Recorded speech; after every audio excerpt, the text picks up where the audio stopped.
அல்லாஹ் சுப்ஹானஹு வ தஆலா 19வது அத்தியாயத்தினுடைய 48, 49 இப்ராஹிம் அலைஹிஸ்ஸலாம் அவர்களை பற்றி பேசுகிறான். என வஅதஸிலுக்கும் வமா ததுஊன மின் தூனில்லாஹி வதுஊ ரப்பி அஸா அல்லா அகூன பிதுஆஇ ரப்பி ஷகியா என்பதாக அல்லாஹ் சொல்றான். என்னது? அதாவது உங்களை விட்டு நான் தூரமாயிட்டேன். நீங்கள் வணங்கக்கூடிய, நீங்கள் அழைக்கக்கூடிய கடவுள்களை விட்டும் நான் தூரமாயி என்னுடைய இரட்சகனிடம் நான் பிரார்த்திக்கிறேன். அஸா அல்லா அகூன பிதுஆஇ ரப்பி ஷகியா, என்னுடைய துவாவை அல்லாஹ் எனக்கு நிராசையாக்கி விட மாட்டான். என்னுடைய துவால அல்லாஹ் என்னை கைவிட்டு விட போவதில்லை என்பதாக இப்ராஹிம் அலைஹிஸ்ஸலாம் சொல்லி காமிக்கிறான். இந்த ஆயத்துல இப்ராஹிம் அலைஹிஸ்ஸலாம் என்ன நிலைப்பாடு எடுத்தார்களோ, இந்த நபி எந்த நிலைப்பாடு எடுத்தார்களோ அதே நிலைப்பாடு நாம எடுக்கணுங்கிறதுக்காகத்தான் துவா வேற ஒருத்தர்கிட்ட கேட்கறது ஷிர்க்கு, பிரயோஜனம் வேற ஒருத்தர் இருந்து அடைய முடியும்ங்கிறது ஷிர்க்கு, வேற ஒருத்தர் நம்மளுக்கு நோவினை கொடுக்க முடியும் அல்லாஹ்வை தவிர்த்து அப்படின்னு சொல்லி நினைக்கிறது ஷிர்க்கு அப்படிங்கறத திரும்ப திரும்ப பதிவு செய்யறோம். அல்லாஹ்ட்ட தான் நம்ம கேட்கணும்னு தெரியும்.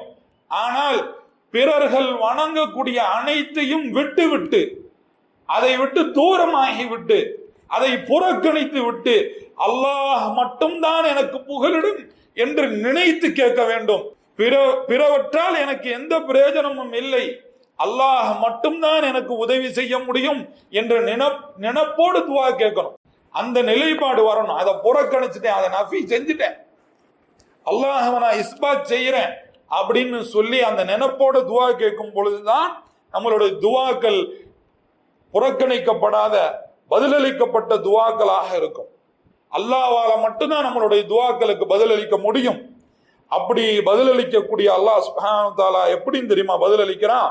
வஹப்னா லஹு இஸ்ஹாக வ யாக்கூப வ குல்லன் ஜஅல்னா நபிய்யா, அவருக்கு இஸ்ஹாக்கையும் அதன் பிறகு யாக்கூபையும் தொடர்ச்சியான அருட்கொடைகளாக கொடுத்தோம், அன்பளிப்புகளாக கொடுத்தோம், அவர்களை நபியாகவும் ஆக்கி வைத்தோம்.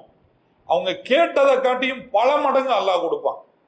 கேட்டதை காட்டியும் உண்மையான முவஹிதாக இருந்து, முஹக்கிகு தௌஹீதாக இருந்து ஒருவர் அல்லாஹ்விடம் பிரார்த்தனை செய்வாரே ஆனால் அவருக்கு அல்லாஹ் சுப்ஹானஹு வ தஆலா கேட்டதை காட்டியும் பன்மடங்கு கொடுக்கக்கூடியவனாக இருக்கிறான். இவ்வளவையும் தெரிஞ்ச பிறகு, இவ்வளவையும் ஒருத்தருக்கு குர்ஆன்ல அல்லாஹ் படிப்பினையாக கொடுத்த பிறகு யாராவது ஒருத்தர் நான் உங்களுக்கு பதிலளிக்க முடியும் அப்படின்னு சொல்லுவாரா? நீங்க என்கிட்ட கேளுங்க, எதா இருந்தாலும் என்கிட்ட கேளுங்க, என்கிட்ட பிரார்த்தனை செய்யுங்க, நான் உங்களுக்கு பதில் அளிக்கிறேன், நான் உங்களுக்கு வேண்டியதை அல்லாஹ்ட்ட இருந்து கேட்டு வாங்கி தர்றேன் அப்படின்னு யாராவது சொல்லுவாங்களா? உண்மையிலேயே குர்ஆனையும் சுன்னாவையும் படித்திருந்தாரே ஆனால், இந்த ஆயத்துக்களை அவர் படித்திருந்தாரே ஆனால் அவர்கிட்ட அந்த தைரியம் வருமா? அல்லது நான் பதில் அளிக்காட்டியும் இன்ன அவுலியா பதில் அளிப்பார், இன்ன சாலிஹின் பதில் அளிப்பார், இன்ன நபி பதில் அளிப்பார் என்று யாராலையாவது நெஞ்சுரத்தோட சொல்ல முடியுமா? முடியவே முடியாது. இந்த ஆயத்தை படிச்ச யாராலையும் அப்படி சொல்ல முடியாது. அப்படியும் இங்கு இந்த குற்றங்கள் நடந்து கொண்டு இருக்குது என்று சொன்னால் நாம மார்க்கத்தை விட்டு அவ்வளவு தூரமாக இருக்கிறோம்னு அர்த்தம். நாம இதை நம்மளுடைய மஜ்லிஸ்கள்ல பேசாததனுடைய விளைவு, இது தவறு, இது தப்பு, இது நம்ம செய்யல, இனிமேல் செய்யக்கூடாது அப்படின்னு பேசாததனுடைய விளைவுதான் இன்னைக்கு மக்கள் வழிகட்டு அந்த மாதிரி தவறை தைரியமாக செய்து கொண்டிருக்கிறார்கள். இன்னமும் நம்ம நம்மளுடைய மஜ்லிஸ்கள்ல நம்ம பேசாம இருந்தோம்னு சொன்னா இந்த விஷயங்களை இனி வரக்கூடிய சந்ததியினுடைய நிலை மிகவும் பரிதாபமானதாக இருக்கும்.